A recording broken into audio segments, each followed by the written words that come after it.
A very good morning to all my students. I am Renu, your English teacher. Students, today we will do the poem Rain on the Roof. I have written the difficult words meaning in this poem so that you can read yourself.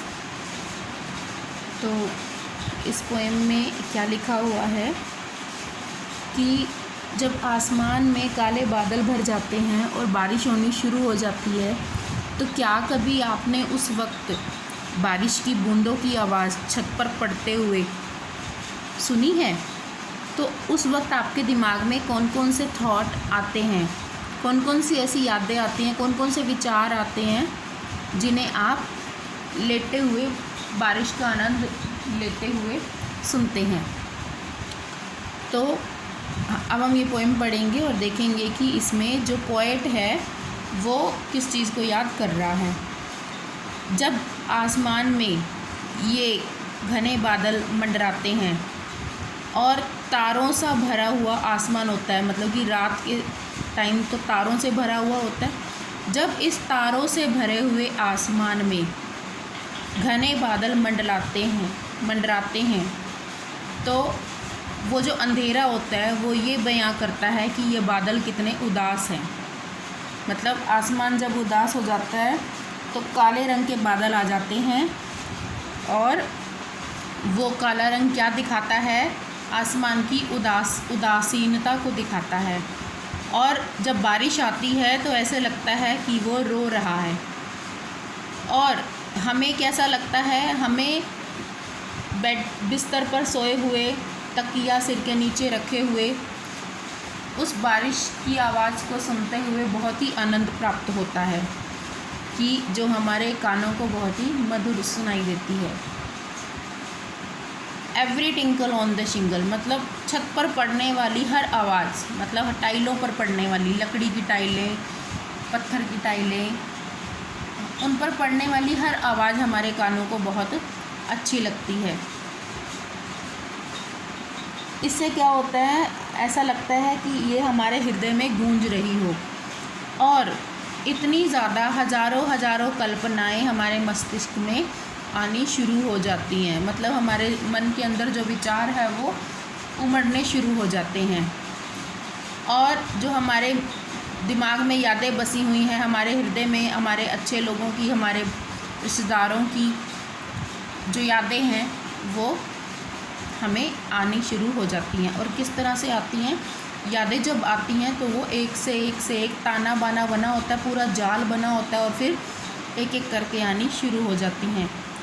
Weave their air threads into woof.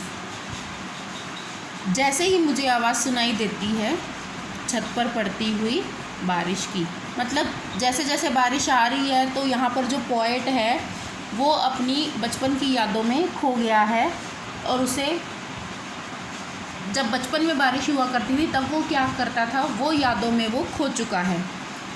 अब उसकी याद में कौन आया है? उसकी mother. जो कवि है उसकी याद में, पोएट की याद में कौन आया है? उसकी मदर आई है। वो हमेशा क्या किया करती थी? प्यार किया करती थी। किनको? डार्लिंग ड्रीमर्स को। यहाँ पर जो पोएट है उसे और उसके भाई बहनों को डार्लिंग ड्रीमर कहा जाता है, क्योंकि जो बच्चे होते हैं वो दिन में भी सपने लेते रहते हैं।